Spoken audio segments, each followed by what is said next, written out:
This manga is about chickens.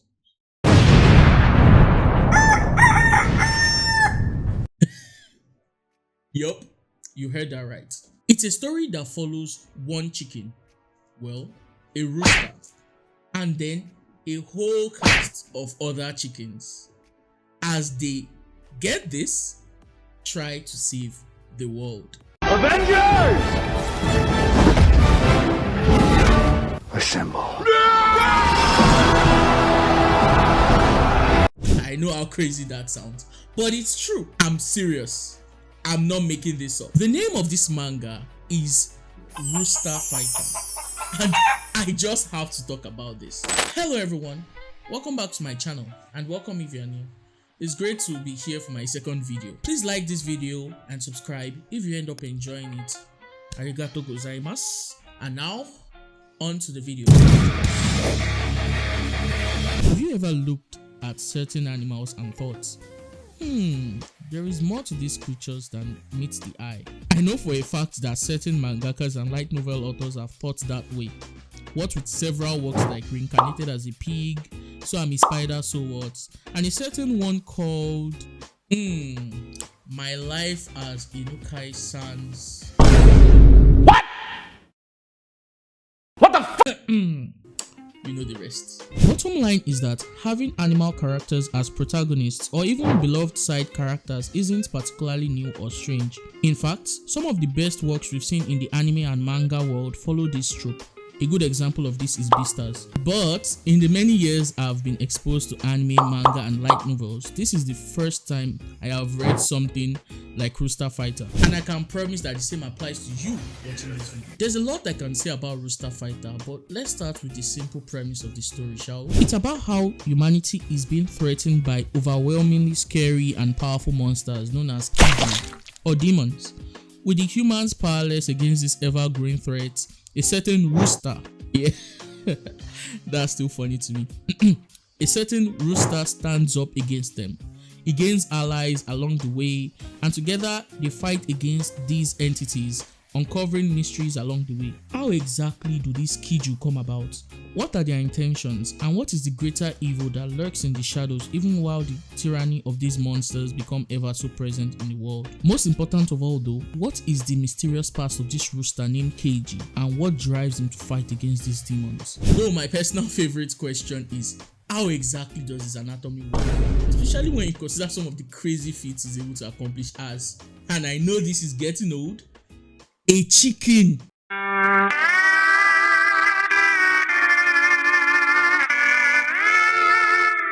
Well, welcome to Rooster Fighter, where all of these questions and more will be answered in a series of action-packed fight scenes and emotional roller coasters that you've never seen before. I can promise you that for sure. I don't know who this mangaka is, but the fact that they could create so much tension in a manga about chickens is nothing short of praiseworthy. Shu Sakuratani, you have my utmost respect. Now, as with my last video, I'll be dividing this video into multiple segments where I'll be discussing various parts of the manga. From the characters, to the art, to the overall story, each segment is meant to put into focus the parts that really stand out in this manga and what makes it so great. Without wasting any more time, let's jump into the first one, shall we? Let's talk about the characters.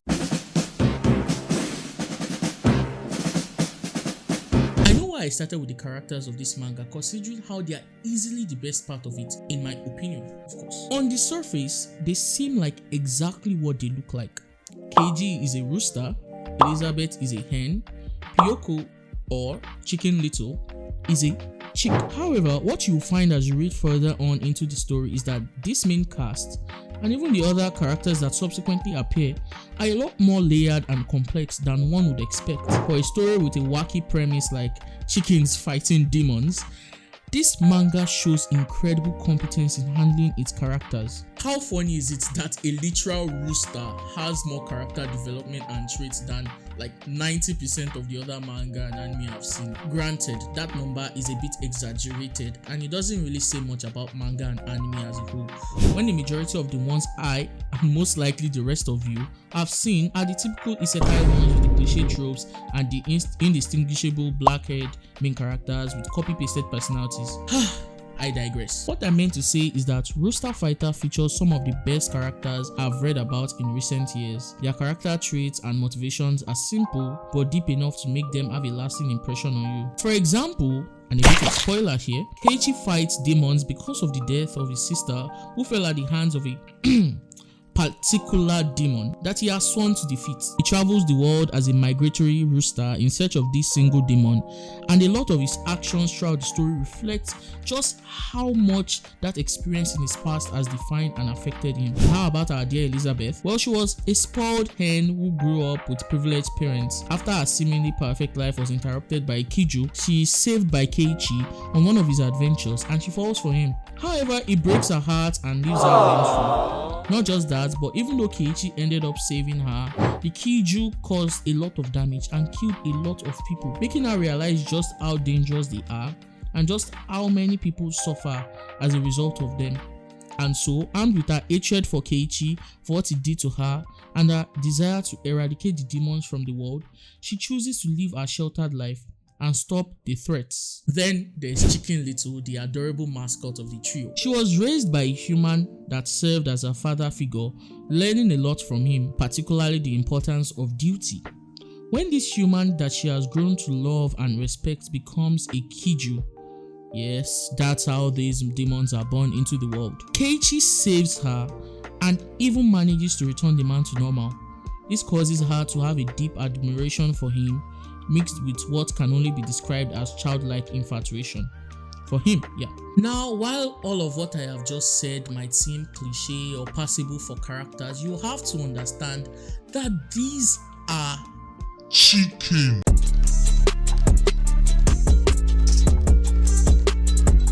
The fact that they are such animals just gives a certain unique feel to the characters and overall story. It's something you have to read to understand. Even cliche tropes like the pervy main character syndrome that seems to plague Japanese media have something of a nice and unique feel to it due to the whole premise of the manga. I mean, watching a rooster be horny and give in to his instincts is just classic. Oh, that spicy meat. Yeah, boy. A nice breath of fresh air. You might think I'm exaggerating, but just read the manga and you see I'm being real with you all here. Another important thing to add is that these characters aren't stagnant, unlike what you see in all these other stories that have saturated the anime and manga space, the latter especially. Keiichi and his allies grow as the story progresses. From his single focus on revenge, Keiichi slowly understands and appreciates others more as the story progresses. He becomes less selfish and changes from being an asshole lone ranger to a team player and an empathetic person overall. He is still something of an asshole though. It's not intentional though, and since the story seems like it has ways to go, I'll forgive him. Anyway, my point is that he goes through character development and a lot of this is shown in his actions throughout the story. Despite his best attempts to put up a strong front, you can clearly see him be selfless for those who have now become his friends. For example, he saves an entire town from a flood, risking his life just because of his friends. In the more recent chapters, he even risks everything and keeps fighting for a friend of his who even turns out to be a Kiju, though a friendly one. We see Keiji abandon some of his prejudices and previous sentiments and grow to become a better person. Rather, a better rooster. Alright, well, I tried. No, God! No, God, please, no! No! No!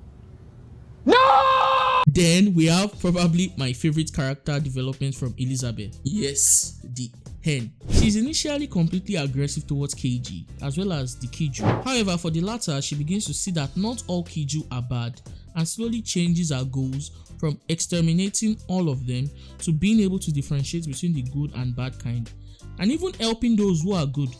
As for the former, after her initial confrontation with Keiji and repeated interactions with him as part of the team, she has to confront her leftover feelings for him. Chicken romance is so fun to read, trust me. Even our dear Chicken Little develops as a character. She's still a kid in her formative years, and so she has a lot of growth to go through. She wants to help the team, particularly KG, despite being the weakest of them. Still, she tries her best wherever she can. Some readers might initially find her annoying. That was never the case for me, though I can understand why some readers will feel that way. But just you wait and see as she blossoms as a character. Even her rivalry with Elizabeth for KG evolves into something akin to admiration for the hen after coming to an epiphany. Then there's that big reveal that happened in the current chapter, and I can't wait to see what happens next. I believe I've caught up with the web releases, and believe you me when I say I am itching for more. This stuff is peak. I could go on and on about the main cast and the side characters, but then this segment will be too long. We have to move on to other things. So without further ado, let's talk about the art. Easily awesome tier. That's the best way to put it. I'm skeptical to put it in God tier, since that's where the absolute goats like Kentaro Miura, Takehiko Inoue, and Murata Sensei dwell. So I just have to put it in the closest I can. Still, this manga art is phenomenal. And that's not just simply because of the way the fight scenes are drawn, though that in itself is just amazing. The stylized manner that each battle is drawn is just so epic, and the fight choreography is something else. I really need the author to explain how he was able to make the fights between chickens and massive monstrosities so fun to read. The fights are easy to follow and they have such an impact. Like, impact every single time. Now, I'm not a critical manga analyst, and most of what I say is just my subjective opinion of what I've read while comparing it to the other several manga I've consumed over the years. Not much of a portfolio, I know, but you have to believe me when I say you do not want to sleep on this manga's art. Like, seriously, just trust me, bro.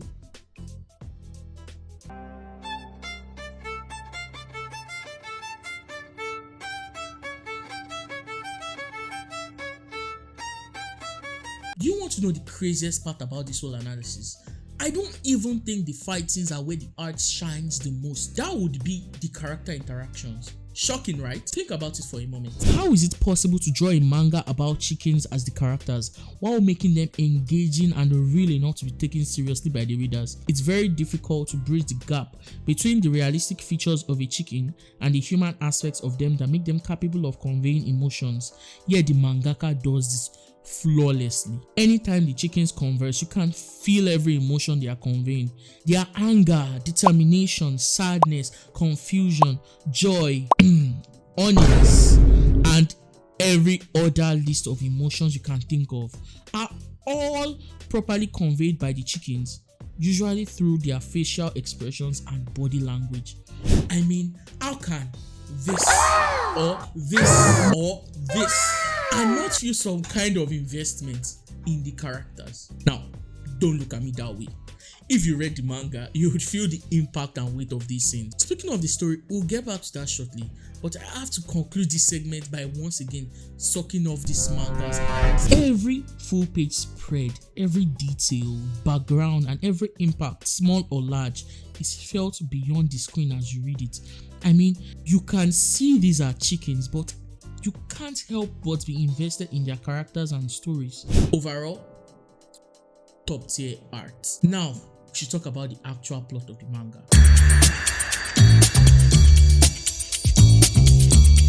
Like I described earlier, the story starts off pretty simple. A rooster named Keiichi is on a quest for revenge against the demon who killed his sister as he goes on and slaughters Kiju. Over the course of the story though, more complex stuff begins to appear. Elizabeth and Chicken Little enter the scene, bringing with them their own motivations and plot points. Then other chickens from Keiichi's past also appear to shake up the story a little bit, including family members we never even knew we had. Now, something worthy of note is that this is an action comedy series. As such, a lot of things that take place in this story can't be taken too seriously. I mean, realistically speaking, how is it possible for a rooster and a bunch of other chickens to be capable of intelligent thoughts, not to mention fighting and killing massive monsters? And it's not just these chickens that are special. Other animals have displayed similar feats of intelligence and also combat prowess. Overall, it's meant to be a wacky and comedic story. It has a great deal of comedy, action, drama, gore, and pretty much anything you are looking for in a shonen manga. It has so many hype moments that it would be a long list if I had to just mention them. I mean, Keiichi is saying stuff like, "That makes my crown curl." It's done in such a dramatic way that you can't help but take him very seriously. You just can't help but be gassed up when you look at his serious face as he speaks. The story knows how to take itself seriously when it needs to, and it also knows how to be comedic and silly when it's necessary. Talking about the story itself, there are a lot of twists and turns that you wouldn't expect. I mean, I spoiled some parts of the story in this video, but I can promise you that there are a lot more that I didn't talk about that I wouldn't be able to talk about in this video. Just do yourself a favor and read Rooster Fighter. Okay? Okay. Thanks for watching to the very end. Once again, I hope I'm not speaking to an empty room. If you made it to this point, I want to let you know that I really appreciate it and I hope you enjoyed yourself. Drop a like and comment so I know you are here. It will really go a long way towards motivating me to keep making videos like this and hopefully improve as I go on. Anyway, see you all in the next one. Cheers.